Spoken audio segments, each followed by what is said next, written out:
So this code creates a responsive product card using HTML from the structures, CSS from the design and styling. The card display product image name, price, description, and buy now bottom right hover effects. So first is doctile HTML, tapos head, meta, and the title, the product card title. So this is a loads that pumping font from Google font for modern appearance. And the next one is style, then the box sizing, border box. So about the body, this is applying the pumping font settings and light background using fake box to center the product's card both vertical and horizontal. So this one, ni siya ma'am.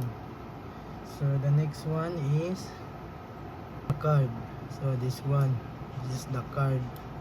About this card, the inside of this, giving it well background, setting a fix with up to 80 pixels, tapos rounding the corners, adding of shadow, hiding over content, and the last one is adding smooth animation when hovered. Next one is card hover.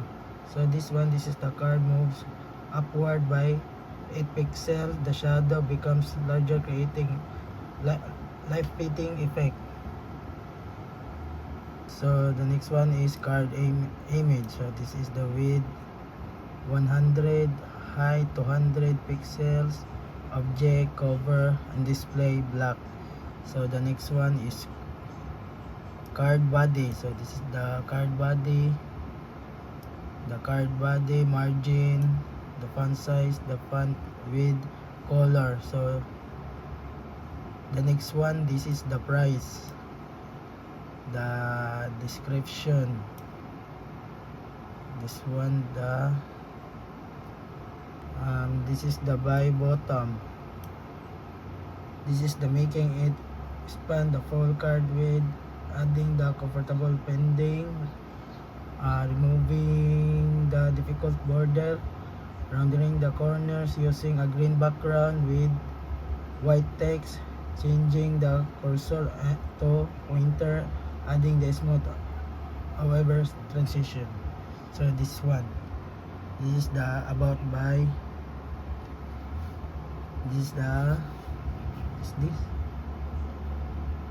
buy button. So the next one, this is the buy button background, and style, head, body, and class card. This one, the image, the div class card body. This is the product name called Running Sneakers. Then the price is 3,899 pesos. So this is the description. That's all. And this is my output, ma'am, of this code. So this is the Running Sneakers, the price, and the description. So this is it. Thank you.